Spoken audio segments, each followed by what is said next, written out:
لو عندك بقى صدر فرخة لا يمكن أبدا بعد كده تشتريه تاني من بره، وهتعملي منه وليمة كمان. في الأول خالص كده معانا علبة زبادي يكون حجمها صغير، هنضيف عليها معلقتين كبار من السمنة مدوبينهم على النار، وكمان حوالي 4 معالق كبار من اللبن، وربع معلقة صغيرة من الملح والسكر والبيكنج باودر.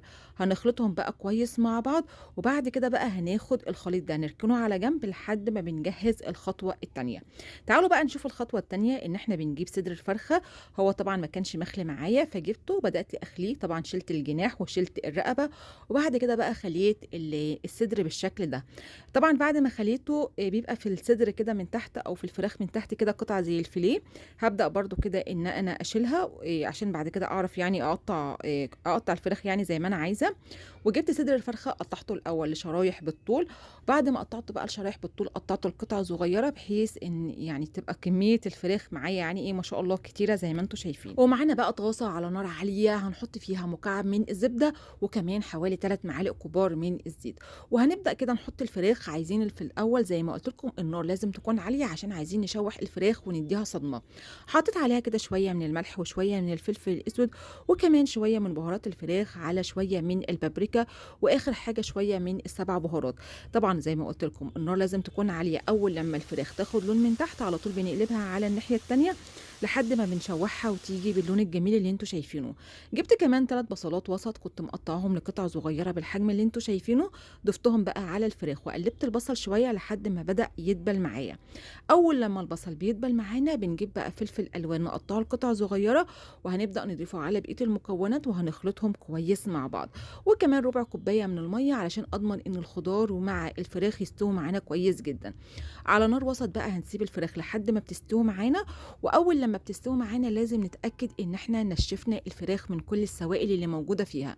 مش عايزه الفراخ فيها اي سوائل خالص علشان ما تبوظي الوصفه بتاعتنا. هنركن بقى الفراخ على جنب وتعالوا للخطوه الثالثه، ودي اهم حاجه في الوصفه. هنجيب لفه جلاش. طبعا اهم حاجه في الجلاش ان احنا لما بنفتحه لازم نغطي عليه علشان ما ينشفش معانا. تعالوا بقى اقول لكم هنعمل فكره ايه. بنجيب في الاول كده ورقه من الجلاش ونبدا ندهنها من خليط التوريق اللي احنا عملناه في اول الفيديو. وبعد كده بنجيب ورقه جلاش تانية، احنا هنا بنستخدم ورقتين من الجلاش، وهنبدا برضو ندهنها بخليط التوريق. ركزوا بقى معايا ان احنا بنجيب ورق الجلاش من الطرف ونبدا نقفله على شكل مثلث. انا عايزه اقفله بالشكل اللي انتوا شايفينه. بعد كده بقى هحط شويه من الجبنه الموتزاريلا ودي طبعا اختياري، وكمان شويه من الحشوه بتاعه الفراخ اللي احنا مجهزينها، وكمان شويه صغيرين من الجبنه الموتزاريلا. شايفين بقى الطرف بتاع الجلاش بنبدا ندخله لجوه بالشكل ده، وبنحط عليه شويه من خليط التوريق. وبصوا بقى بنجيب بقى اللي هو الطرف بتاع الجلاش وهنبدا نقفله برده على شكله مثلث، يعني كل جزء بنقفله بنحاول ان احنا نقفله على شكله مثلث، ونحط عليه شويه من خليط التوريق. انا هنا عايزه اقفل الجلاش بالظبط يعني على شكل الكريب، يعني انا عايزه اعمل بديل سريع للكريب.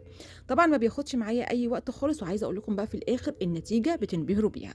هنجيب بقى طاسه على نار عاليه احط فيها كده شويه من الزيت، وهبدا بقى كده احط الكريب او الجلاش يعني، وهبدا ان انا عايزه اديله إيه لون حلو من الناحيتين، وكمان اضمن ان هو يستوي معايا كويس جدا. وطبعا وهو على النار بدهنه كده برده بخليط السمنه بحيث ان هو يتشوح معايا على الناحيتين وياخد اللون الجميل. طبعا في الاول كانت النار عاليه، وبعد كده خليت النار اقل من وسط علشان اضمن ان الجلاش يستوي معايا كويس جدا. ولو وصلت بقى لحد هنا يا ريت ما تبخليش علينا بلايك وتعليق برايكم في الوصفه، وكمان تقولي لي الوصفه دي تستحق كام على 10. طبعا بقى انا عايزه هنا كمان الجلاش ياخد لون على جميع الاتجاهات بتاعته. ما شاء الله بقى يا جماعه، ده كريب بقى ولا مش كريب؟ عايزه اقول لكم بقى طعمه رهيب جدا، وعايزه بقى كمان اسمعكم القرمشه بتاعته، مقرمش جدا جدا جدا.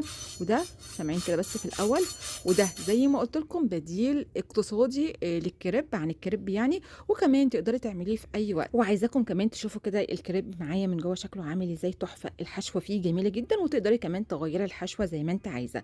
لايك بقى لو عجبكم الفيديو، وربنا يحسن ما بين ايديكم، وقدموه بالف هنا وشفا، وباي باي.